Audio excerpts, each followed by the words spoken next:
Assalamualaikum warahmatullahi wabarakatuh.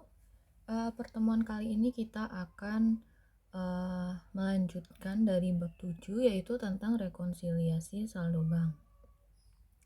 Jadi pada akhir setiap bulan kalender, bank mengirimkan laporan bank atau salinan rekening bank nasabah kepada setiap pelanggan bersama-sama dengan cek yang dibayar bank sepanjang bulan. Jika tidak ada kesalahan baik dari bank maupun nasabah, jika semua setoran yang dilakukan dan semua cek yang ditarik oleh pelanggan mencapai bank dalam bulan yang sama, dan jika tidak ada transaksi yang tidak biasa terjadi yang berdampak pada catatan kas perusahaan atau bank, maka saldo kas yang dilaporkan oleh bank kepada nasabah harus sama dengan saldo yang ditunjukkan dalam catatan pelanggan sendiri. Kondisi ini jarang terjadi disebabkan oleh satu atau lebih item rekonsiliasi yang disajikan pada halaman berikutnya. Oleh karena itu, perusahaan mengantisipasi perbedaan antara catatan kasnya sendiri dengan catatan kas oleh bank.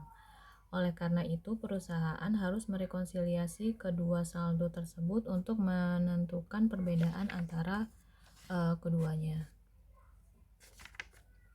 Jadi item rekonsiliasi yang pertama ada setoran dalam perjalanan atau deposit in transit, yaitu setoran kas akhir bulan yang tercatat pada buku perusahaan dalam satu bulan diterima dan dicatat oleh bank pada bulan selanjutnya. Kemudian outstanding check atau cek beredar, yaitu cek yang ditulis oleh deposan dicatat pada saat ditulis tetapi mungkin tidak dicatat oleh bank sampai bulan depan. Kemudian ada biaya bank. Biaya yang dicatat oleh bank atas saldo deposan untuk item seperti jasa bank, pencetakan cek, cek dana tidak cukup atau NSF, kemudian penyewaan kotak berangkas. Ada selanjutnya kredit bank, penagihan atau penyetoran oleh bank untuk kepentingan deposan yang mungkin tidak diketahui oleh deposan sampai diterimanya laporan bank. Yang kelima, kesalahan bank atau deposan. Kesalahan baik dari sisi bank atau sisi deposan menyebabkan saldo bank tidak cocok dengan saldo buku deposan. Jadi rekonsiliasi bank adalah jadwal yang menjelaskan perbedaan antara catatan kas versi bank dan catatan kas versi perusahaan. Jika perbedaan dihasilkan hanya dari transaksi yang belum dicatat oleh bank, berarti catatan kas perusahaan dianggap benar. Tetapi misalnya ada beberapa bagian dari perbedaan tersebut muncul dari item-item lainnya. Baik bank atau perusahaan harus menyesuaikan catatannya.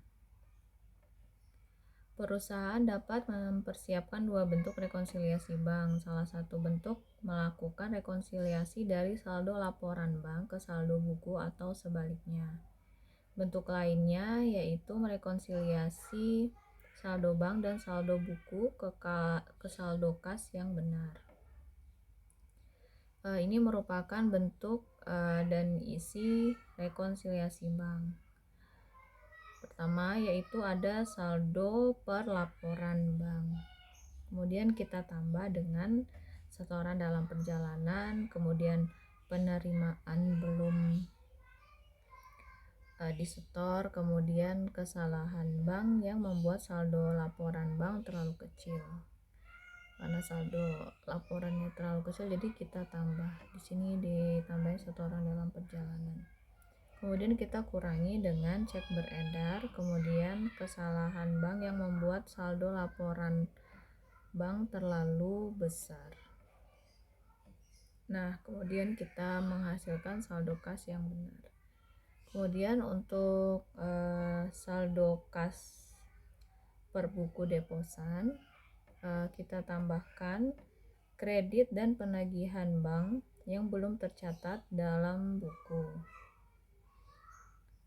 Kemudian kita tambahkan kesalahan bank yang membuat saldo bank terlalu kecil. Kita kurangkan dengan biaya bank yang belum dicatat dalam buku dan kesalahan bank yang membuat saldo buku overstate atau terlalu besar. Makanya itu saldo kasnya yang benar setelah kita selisihkan ya. Ini kita langsung ke contoh.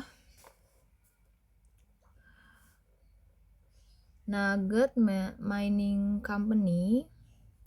Buku Nugget Mining Company menunjukkan saldo kas di Melbourne Bank pada tanggal 30 November 2019 sebesar 20.502. Laporan bank yang meliputi bulan November menunjukkan saldo akhir sebesar 22.190.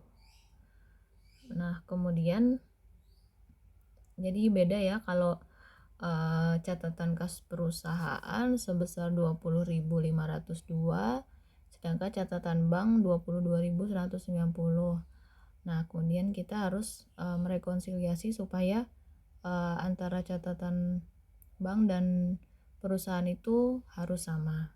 Yang pertama, setoran sebesar 3.680 yang dikirimkan Nugget pada 30 November tidak muncul di laporan bank. Kemudian yang kedua, cek yang ditulis pada November tetapi tidak dibebankan dalam laporan bank November, yaitu cek, ada 3 cek di sini. Kemudian yang ketiga, Nugget belum mencatat bunga yang ditagih oleh bank sebesar $600 atas obligasi. Kemudian biaya jasa bank senilai $18 belum tercatat ya di buku Nugget. Kemudian bank mengembalikan salah satu cek Nugget senilai $220 dengan pernyataan bank ditandai dengan NSF. Kemudian Nugget menemukan bahwa ia salah mencatat cek yang ditulis pada bulan November sebagai pembayaran atas utang senilai $311. Yang ketujuh, ada cek untuk Nugget Oil sejumlah $175 yang bank keliru membebankan ke Nugget yang turut menyertai laporan bank.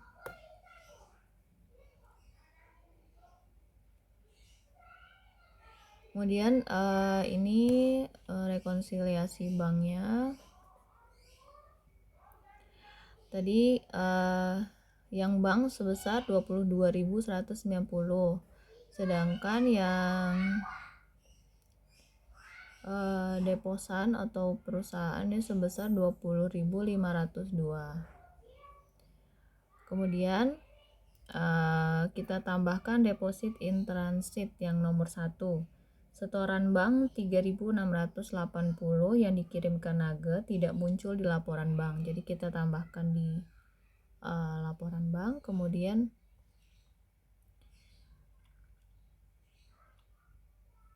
kita tambah, tadi yang nomor 2 kita kurangkan dengan cek yang beredar. Sebesar berapa itu? 5.001.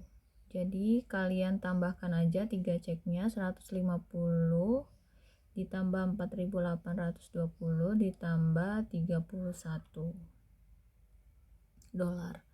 Nah, itu ditambahkan aja, hasilnya 5.001, tapi dia di bagian pengurangan ya, kita kurangkan dengan cek yang beredar. Nah, kemudian untuk yang nomor 3 itu kita masukkan ke kas buku Nugget. Jadi dia belum mencatat bunga yang ditagih oleh bank. Gitu. Karena dia belum nyatat, harus kita tambahkan ke dalam buku Nugget. Kemudian yang nomor 4,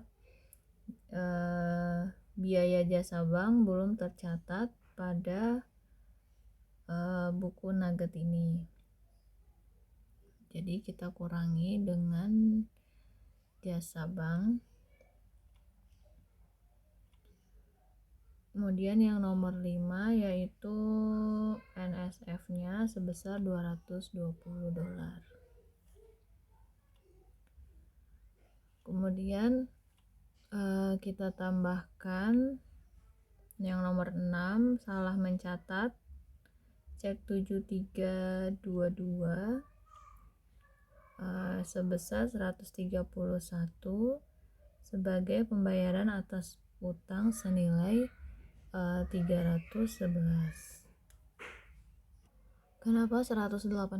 Karena ternyata Nagat itu salah mencatat yang ditulis pada bulan November sebesar 131, padahal seharusnya pembayaran atas utangnya itu senilai 311, berarti kurang 180 kan yang perlu dicatat, yang perlu direkonsiliasi, jadi 180.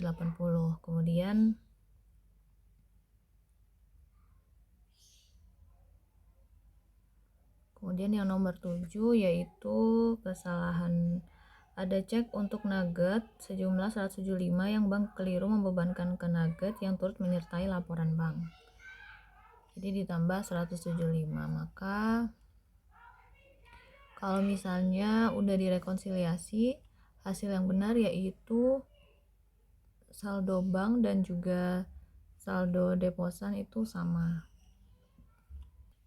Kemudian yaitu kita menjurnal yang dibutuhkan untuk penyesuaian pada tanggal 30 November. Yang pertama yaitu cash sebesar 600 di debit dan pendapatan bunga 600 di kredit. Ini untuk merecord bunga Sequoia Co sebesar 600 ya, itu ada di nomor 3 karena dia belum mencatat bunga yang ditagih. Kemudian jadi perlu ada penyesuaian. Kemudian yang kedua, cash di debit dan account payable sebesar 180 karena tadi yang error ya, kesalahan pencatatan. Kemudian office expense dan cash sebesar $18 itu bank service charge ada di nomor 4. Kemudian account receivable 220 pada cash juga 220 untuk merecord NSF ini ada di nomor 5. Demikian pertemuan kali ini saya akhiri. Wassalamualaikum warahmatullahi wabarakatuh.